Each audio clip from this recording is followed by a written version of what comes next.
आज की कहानी है गुलाम की सीख। दास प्रथा के दिनों में एक मालिक के पास अनेकों गुलाम हुआ करते थे। उन्हीं में से एक था लुकमान। लुकमान था तो एक गुलाम, लेकिन वह बड़ा ही चतुर और बुद्धिमान था। उसकी ख्याति दूर दराज के इलाकों में फैलने लगी। एक दिन इस बात की खबर उसके मालिक को लगी। मालिक ने लुकमान को बुलाया और कहा, सुनते हैं कि तुम बहुत बुद्धिमान हो। मैं तुम्हारी बुद्धिमानी की परीक्षा लेना चाहता हूँ। अगर तुम इम्तिहान में पास हो गए तो तुम्हें गुलामी से छुट्टी दे दी जाएगी। अच्छा जाओ, एक मरे हुए बकरे को काटो और उसका जो हिस्सा बढ़िया हो उसे ले आओ।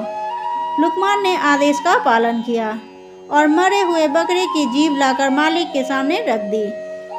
कारण पूछने पर कि जीभ ही क्यों लाया, लुकमान ने कहा, अगर शरीर में जीभ अच्छी हो तो सब कुछ अच्छा ही अच्छा होता है।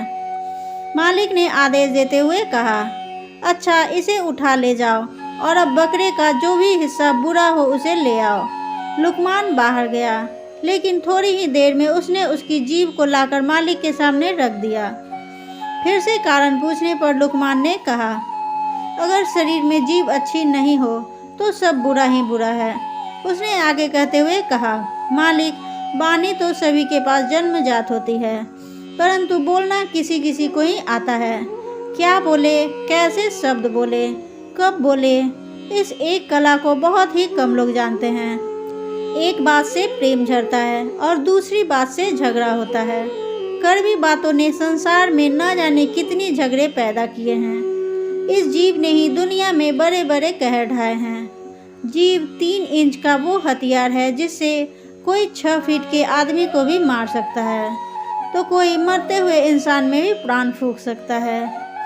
संसार के सभी प्राणियों में वाणी का वरदान मात्र मनुष्य को ही मिला है। उसके सदुपयोग से स्वर्ग पृथ्वी पर उतर सकता है और दुरुपयोग से स्वर्ग भी नरक में परिणत हो सकता है। भारत के विनाशकारी महाभारत का युद्ध वाणी के गलत प्रयोग का ही परिणाम था। मालिक लुकमान की बुद्धिमानी और चतुराई भरी बातों को सुनकर बहुत खुश हुए।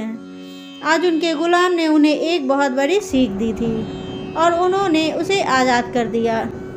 मित्रों, मधुर वाणी एक वरदान है जो हमें लोकप्रिय बनाती है।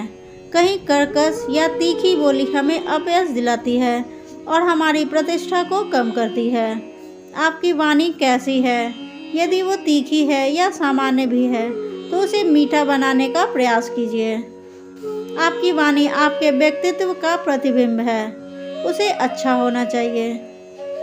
दोस्तों, मेरी कहानी पसंद आ रही है तो इसे लाइक करें, शेयर करें, सब्सक्राइब करें, कमेंट कर बताएं ये कहानी आपको कैसी लगी। तब तक के लिए थैंक्स फॉर वॉचिंग।